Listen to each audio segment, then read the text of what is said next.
lanjut, jangan lupa klik subscribe, like, dan lonceng notifikasi untuk mendukung channel ini agar terus menyiarkan syiar Islam.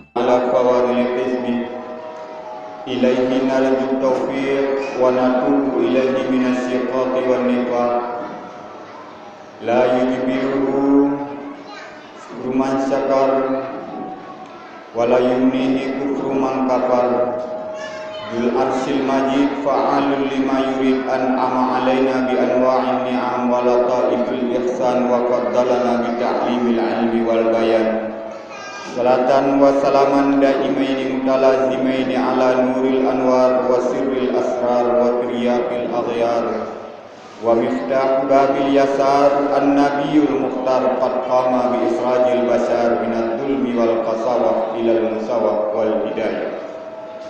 Jamaah Jumat yang dirahmati Allah Subhanahu wa taala, Allah melarang kita untuk cinta dunia, tapi lupa kita akan akhirat yang akan kekal dan abadi selamanya. Allah melarang kita untuk terlalu cinta kepada yang namanya hidup, tapi lupa kita akan yang namanya mati, di mana itu adalah pintu gerbang untuk memasuki kehidupan yang selanjutnya.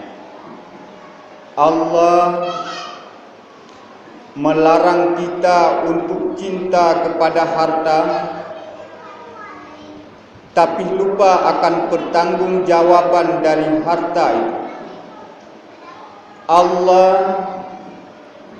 melarang kita untuk cinta kepada makhluk termasuk anak istri, tapi kita lupa kepada pencipta anak istri itu.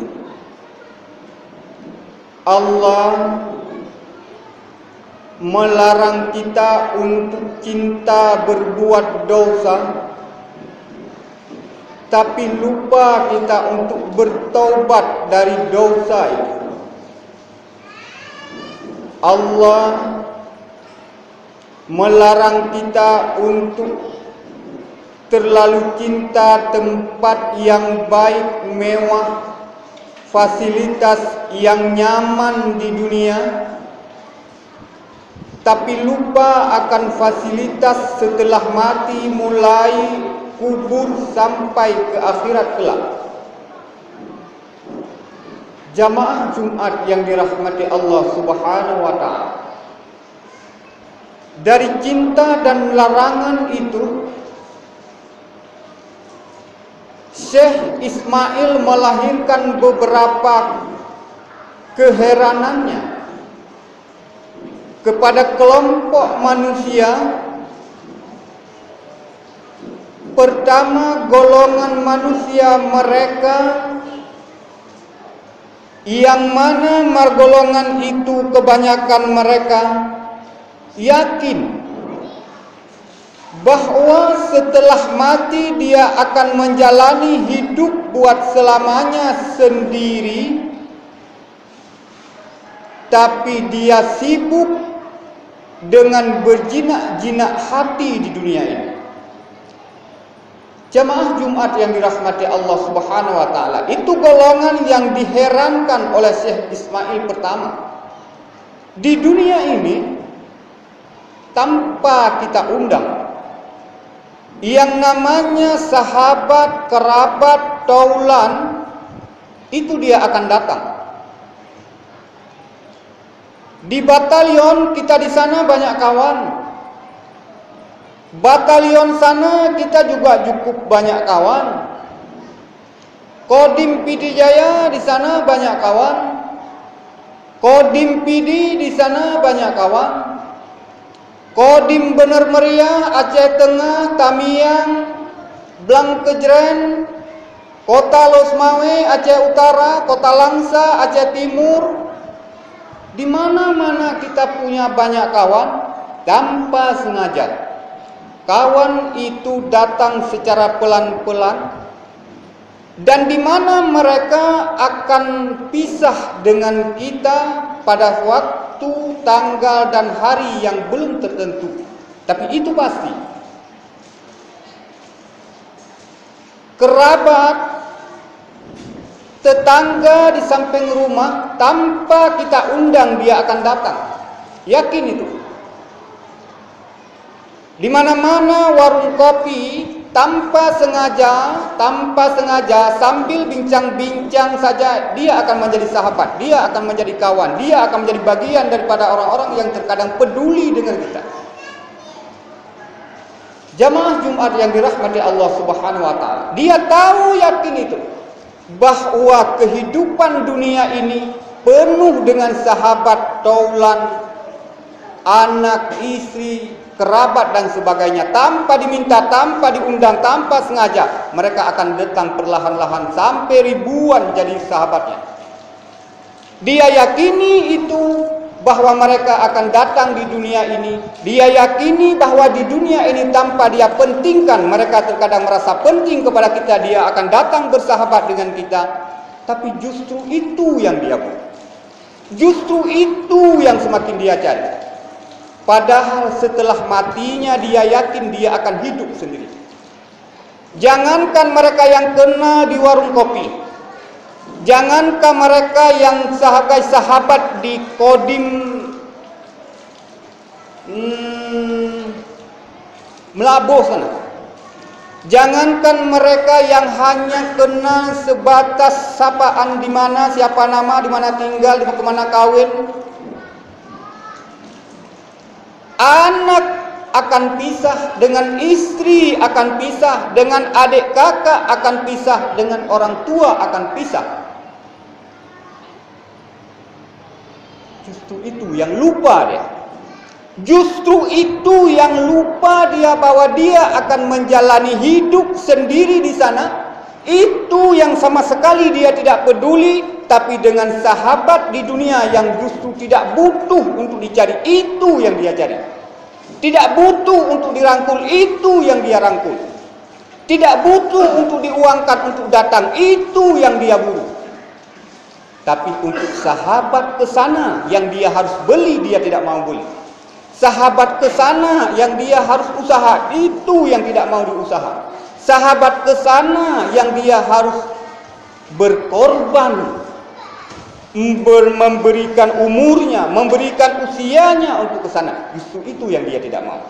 Nah, ini adalah golongan pertama yang Syekh Ismail heran kepada golongan manusia yang seperti itu. Sahabat dunia tidak perlu dicari, justru itu dia buangkan umur ke situ untuk cari. Sahabat ke sana yang dia butuh, justru itu yang tidak dicari. Sembahyangkah, zakatkah, zinfakkah, puasakah, bagi yang sudah mampu ke hajikah, itu sebagai sahabatnya yang harus dipertaruhkan. Tapi itu yang dia lupakan. Aku heran, kata Syekh Ismail. Satu. Yang kedua, Syekh Ismail itu juga heran kepada golongan manusia itu yang dia tahu bahwa apa yang dia lakukan itu, dia yakin bahwa Allah itu lihat. Yakin dia itu. Dia 100% yakin apa yang dia lakukan itu, bahwa Allah sedang melihat dia. Fa illam takun tarahu fa innahu yaraka. Saat kamu ingin berbuat sesuatu, yakinilah bahwa kamu itu nampak melihat Allah di depanmu. Fa illam takun tarahu fa innahu yaraka. Jikapun kamu tidak nampak melihat Allah, yakinilah Allah sedang melihat kamu. Semua golongan itu yakin. Semua golongan itu yakin. Saat mau kwitansi difiktifkan dari harga 1 juta menjadi 2,5 juta, dia yakin itu bahwa Allah lihat apa yang dia mau tulis. Saat ungkapan ini diungkapkan, dari situ bahwa terkandung kedustaan, terkandung kebohongan, terkandung penistaan. Dia yakin bahwa Allah sedang melihat apa yang dia bilang. Tapi dengan keyakinan yang ada itu, justru dia semakin murka dan durjana kepada Allah. Dia tahu bahwa waktu dia tulis 1 juta menjadi 2,5 juta, Allah lihat, justru dia yakin saja dengan senang hati dia tulis itu menjadi 2,5 juta. Dia yakin bahwa apa yang dilakukan itu Allah lihat, tapi dengan pedenya, dengan yakinnya, dengan sungguhnya, tanpa ragu-ragunya dia lakukan itu. Uang kesatuan menjadi pribadi masuk dompet, dia yakin bahwa yang dilakukan itu Allah lihat, tapi pede saja dia lakukan itu. Dia yakin bahwa Allah lihat saat dia berlaku durhaka, berlaku kejam, berlaku kasar kepada istrinya ditampar. Dia yakin bahwa Allah sedang melihat itu, tapi pedenya saja istrinya dikasarin. Dia yakin bahwa apa yang dia lakukan itu Allah tahu, tapi dia dengan senang hati, dengan percaya diri dia lakukan itu. Itu golongan manusia yang Syekh Ismail mengherankan pola pikir, otak, akal, dan hati manusia seperti ini. 2. Yang ketiga,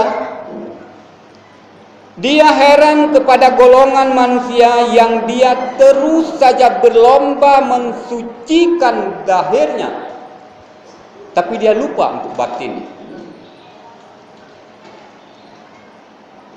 1-2 jerawat saja yang ada di mukanya itu, dia berlomba mencari obat ke apotik ini enggak sembuh, cari apotik sana enggak sembuh, cari yang lebih mahal. Cuma 2 jerawat. Cuma 1 kudis di tangannya. Cuma sedikit kurap yang ada di bahunya. Dia sangat berlomba membersihkan dahirnya, tapi lupa akan penyakit batinnya yang sedang kronis itu. Penyakit dahir yang dimiliki. Para ibu-ibu berlomba memakai kosmetik yang sampai harga 300-an, 400-an satu paket. Untuk apa? Untuk supaya mukanya itu tampil ke orang lebih cantik daripada istri dia, lebih cantik daripada istri dia, lebih cantik daripada ibu itu. Dia bercoba membersihkan.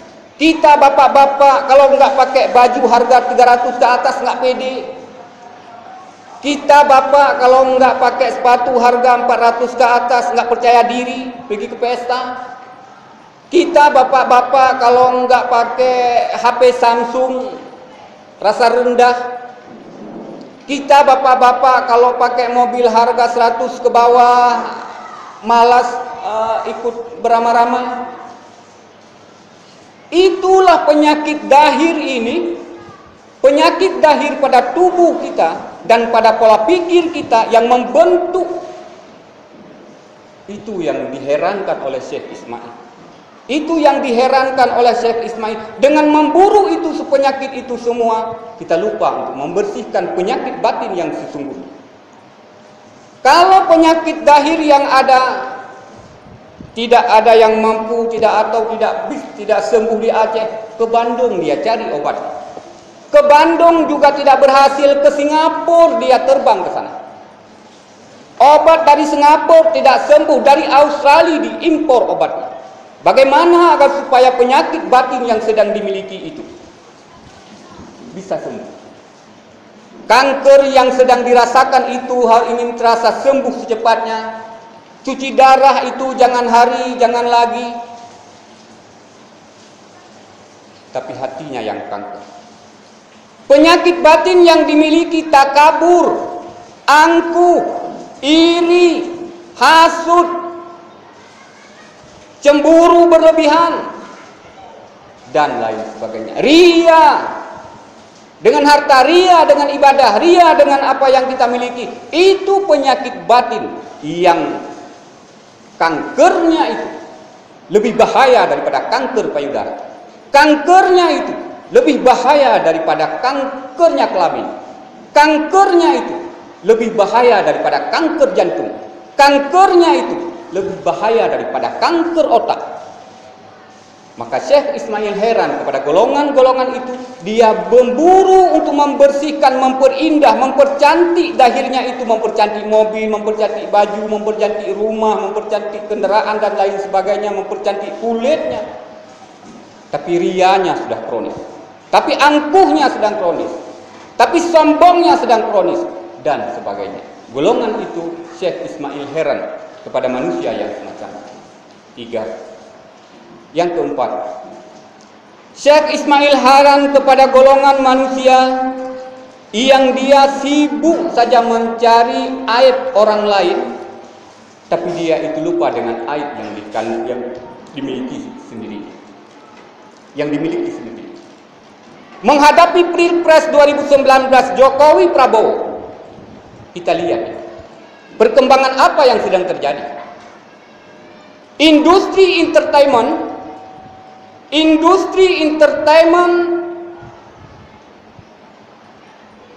apa yang dikirim ke dalam otak ini? Industri entertainment melalui TV-nya, melalui Facebook-nya, melalui Twitter-nya, Instagram-nya, Google Plus-nya. Coba kita duduk merenung apa yang dikirim ke dalam otak kita ini. Apa yang dikirim oleh industri entertainment itu. Pertama, yang dikirim ke dalam otak kita itu adalah gosip.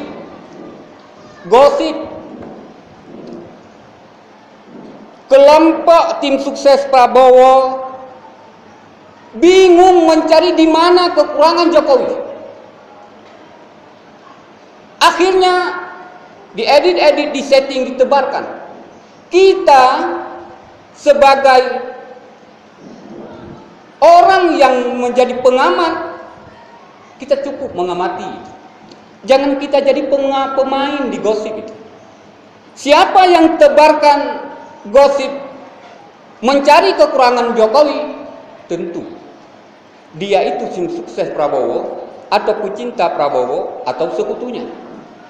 Siapa yang menebarkan kekurangan Prabowo, tentu dia itu orang bayarannya Jokowi atau sekutunya Jokowi atau yang menyukai Jokowi.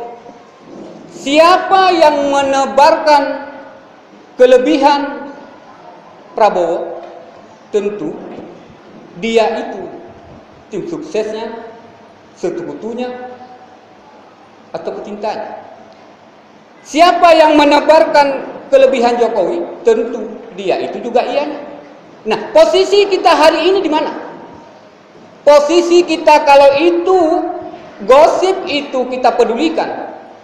Dalam satu hari, Twitter, Facebook, YouTube, apapun namanya, dalam satu hari akan ada 50 model gosip yang akan masuk ke dalam otak ini.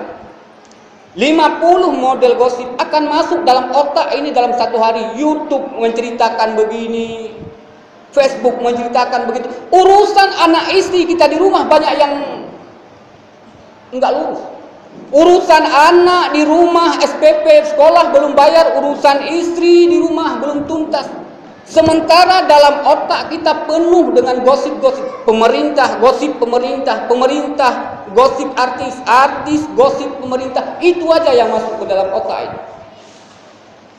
Presiden bilang itu keputusannya ada di Kementerian Pertanian. Kementerian Pertanian bilang itu salah di Kementerian Peternakan.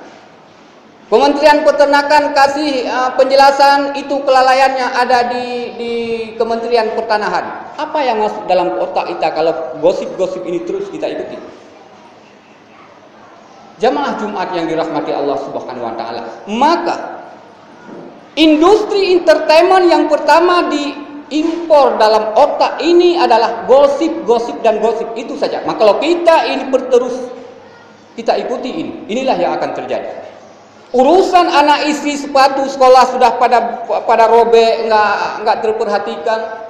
Urusan istri di rumah sudah sakit berat, obat yang kita bawa pulang cuma prokol aja lupa kita itu. Jemaah Jumat yang dirahmati Allah Subhanahu wa taala. 2. Yang akan diimpor dalam otak kita oleh industri entertainment itu adalah sosial drama.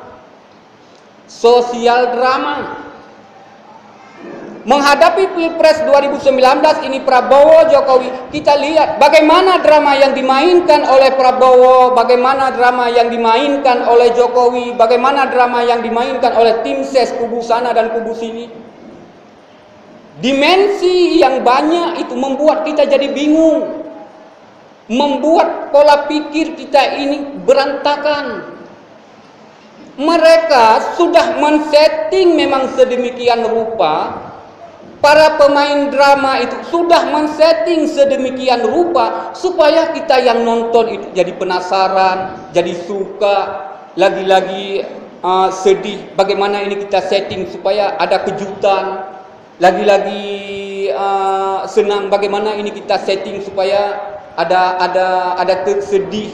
Tiba-tiba ada yang ketabrak cerita di sana. Sosial drama memang men-setting sedemikian rupa.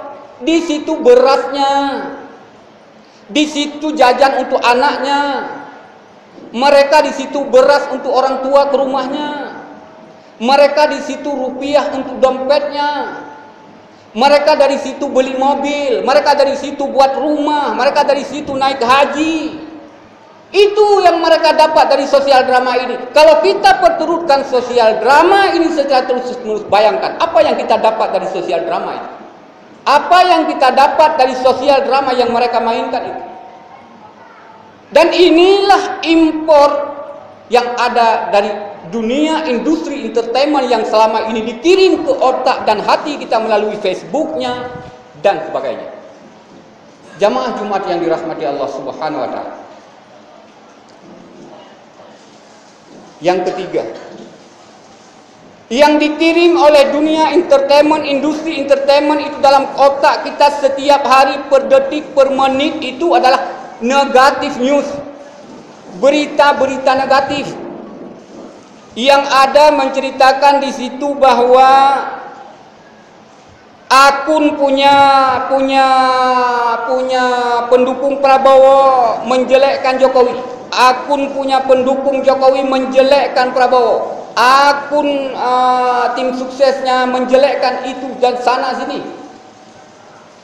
Dan yang menarik, yang lengket, yang mengental di dalam pikiran kita adalah terasa tidak enak, terasa tidak seru kalau informasi itu tidak dibenturkan. Waktu kita nonton YouTube, waktu kita baca berita, kalau cerita itu menguraikan kejelekan orang, rasanya seru kalau gitu baca. Kalau cerita itu mengurai, tidak menjelekkan, tidak menjatuhkan, tidak mengotori orang, terasa waktu kita baca nggak enak, nggak menarik lah. Maka rasa itulah yang membuat, yang mau otak kita tangkap dari industri entertainment itu adalah berita-berita negatif saja. Dan otak kita penuhlah dengan berita itu. Di saat otak ini penuh dengan berita negatif, dengan sosial drama yang memperbodoh kita, dengan gosip-gosip itu, apa yang akan terjadi? Maka otak ini jadi dungu. Maka hati ini jadi bebal. Maka pola pikir ini jadi lemah. Karena yang penuh di dalam sini adalah informasi negatif, informasi gosip, sosial drama. Otak ini tidak lagi mau berpikir. Karena yang kita pikir cuma drama, bagaimana settingannya, kalau ditipu, bagaimana diselesaikan. Hati ini tidak mau beridrak. Otak ini tidak mau berputar. Nah, akhir daripada semua itu adalah pikiran kita bebal, pikiran kita jadi dungu, hati ini jadi mati. Efek selanjutnya tentu semua itu mengakibatkan nilai-nilai yang sangat negatif. Tidak terpedulikannya yang namanya sosial lingkungan, tidak terpedulikannya yang namanya sosial masjid, tidak terpedulikannya ujian anak-anak di sekolah, tidak terperhatikan persoalan istri di rumah. Inilah efek yang sangat buruk bagi kita. Jamaah Jumat yang dirahmati Allah Subhanahu wa Ta'ala.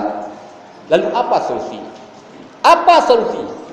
Dari kondisi berita negatif, kondisi gosip demi gosip, kondisi sosial drama yang terus ditebarkan. Apa solusinya yang harus kita lakukan saat ini? 1 dan 2 solusinya saja. Solusi satu-satunya adalah fokus pada job pekerjaan kita, fokus pada skill kita, fokus pada hobi kita. Itulah yang akan mendatangkan beras untuk anak-anak kita ke rumah. Itulah yang akan mendatangkan rupiah dalam dompet kita. Fokus pada pekerjaan, itulah yang akan mendatangkan mobil ke rumah kita. Fokus pada skill kita, pada jabatan kita sebagai anggota TNI misalkan, sebagai pengusaha misalkan, fokus pada job, skill dan hobi kita. Itulah yang akan mendatangkan obat buat keluarga kita yang sakit, mendatangkan rumah yang lebih bagus, mendatangkan penghasilan bulanan yang lebih meningkat itu. Tapi fokus dengan sosial drama, dengan negatif news, dengan gosip, urusan Jokowi lah, urusan Prabowo lah, abaikan itu semua. Abaikan itu semua, kita fokus pada job, skill dan hobi kita, karena itu yang akan mendatangkan uang bagi kita. Jamaah Jumat yang dirahmati Allah Subhanahu wa taala, dan inilah yang diamanahkan oleh Al-Qur'an. Inilah yang dituntut oleh Al-Hadis. Inilah yang dibimbing kita oleh Nabi Muhammad sallallahu alaihi wasallam. Jamaah Jumat yang dirahmati Allah Subhanahu wa taala, apapun yang kita lakukan, intinya adalah semoga semua yang kita lakukan ini jadi ibadah. Semoga semua yang kita lakukan ini jadi ibadah. Berdinas ke kantor, semoga ke dinas itu jadi ibadah buat kita. Pulang dari kantor menghidupkan anak istri dengan usaha kecil-kecilan di kios dan apapun, semoga itu yang akan menjadi ibadah buat kita. Apapun yang kita lakukan, ke sawah, tarik RBT, jadi sopir mobil, semoga menjadi sebagai sopir itu jadi ibadah buat kita. Mereka mencari surga dengan dinas, mereka mencari surga dengan jabatannya tentara, mudah-mudahan dia dapat. Kita juga bisa mencari surga itu dengan sopirnya. Mereka mencari surga di masjid dengan zikirnya, subhanallah, alhamdulillah, wala ilaha illallah, Allahu akbar. Kita juga bisa mencari surga itu dengan menebarkan senyum, dengan menebarkan duit-duit 500, dengan menebarkan duit-duit 1000. Mereka mencari surga itu dengan berhaji ke tanah suci sampai 17 kali. Kita tidak mampu ke sana. Kita bisa mencari surga itu dengan hadir ke masjid untuk sembahyang jemaah misalkan, untuk zikir misalkan, untuk ikut majelis ta'lim misalkan. Mahal surga itu, mahal harus kita katakan. Dari Allah minta bayaran yang murah dari kita. Allah minta bayaran yang murah hanya dengan zikir, hanya dengan melakukan kewajiban-kewajiban yang ringan itu. Allah ini mempersembahkan itu semua. Jamaah Jumat yang dirahmati Allah Subhanahu wa taala, karena di sana tidak ada yang akan menolong kita selain pertolongan Allah. Satu tetes air hujan tidak ada yang jatuh secara kebetulan di atas daun-daun itu selain Allah memang mengkehendaki. Satu nyawa sumut yang mati karena banjir itu tidak ada yang kebetulan selain semuanya itu kehendak Allah. Satu ekor ayam yang disembelih di musim-musim Maulud itu tidak ada kebetulan. Selain itu semua dalam genggaman Allah. Walau kita bilang, oh kebetulan karena ada dia di kedai kopi itu. Enggak ada yang kebetulan. Oh kebetulan saya jumpa dia di situ. Enggak ada yang namanya kebetulan. Oh kebetulan bulan kemarin saya ditambah gaji. Enggak ada yang namanya kebetulan. Semua itu dalam skenario yang sudah Allah susun. Semoga skenario ke depannya kita semakin dibimbing kepada jalan yang lebih baik. Jamaah Jumat yang dirahmati Allah Subhanahu wa taala, doa mengiringi semoga kita menjadi hamba-hamba yang semakin mendapat taufik dan hidayah. Alhamdulillah. Alhamdulillahi rabbil alamin. Wassalatu wassalamu ala Rasulillah Sayyidina Muhammad ibn Abdillah wa ala alihi wa sahbihi wa mawala. Ayyuhan nas ittaqu rabbakumul ladzi khalaqakum wal ladzina min qablikum la'allakum turhamun. Qala Allah ta'ala fil Qur'anil Karim وهو أصدق القائلين. أعوذ بالله من الشيطان الرجيم. بسم الله الرحمن الرحيم. ذلك الكتاب لا ريب فيه هدى للمتقين الذين يؤمنون بالغيب ويقيمون الصلاة ومما رزقناهم ينفقون.